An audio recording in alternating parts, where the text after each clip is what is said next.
Eskandary.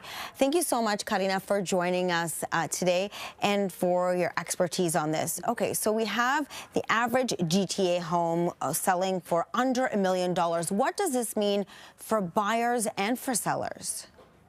I think seeing that headline, because we have to remember it's an average price, it's more psychological. But what it does signal is that it tells buyers that they are now in the driver's seat and they have leverage, and sellers are no longer in that position. So I think it reiterates what the sentiment was already in 2025.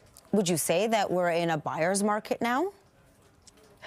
Overall, it's very area dependent, but we are in a buyer's market for certain types of product in certain types of areas, but that's not necessarily the case in well-established neighborhoods. Low-rise is still holding strong, and when there's scarcity, you will still be in a seller's market by definition. What kind of advice would you give buyers who may be hesitant? We are finally in a window where they have opportunity and that they have leverage. I understand and appreciate that they want to be cautious because things have changed and unfolded drastically. And if they've been waiting, they just feel they should wait longer.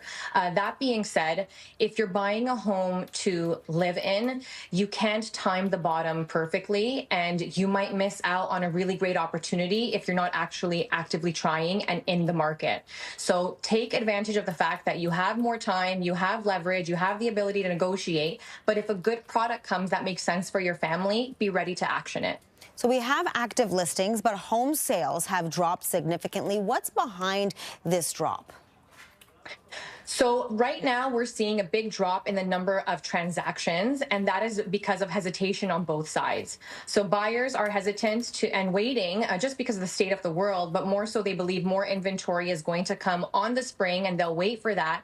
And sellers, on the other hand, want to wait for the spring because they believe that's their shining night and the market pricing will pick up.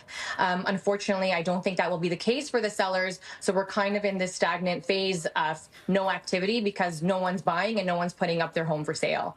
Looking ahead to spring, as you said, do you think the market will stabilize? Do you think it will go slide down further? Or do you think there could be a rebound in our future? Unfortunately, I do believe that it will continue to go down on average in the spring, especially if we're talking about certain types of product. Because there's so much influx of inventory. And as I mentioned, a lot of sellers are waiting to list in the spring, and that increase in inventory will oversupply and saturate the market, giving buyers even more leverage.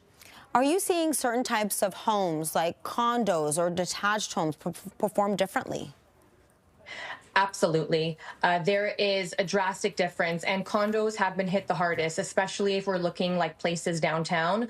Condos, especially investor heavy and driven style products. So the smaller one bedroom and den studios, they are seeing the biggest hit versus low rise is in most pockets, and again, dependent, holding on pretty well.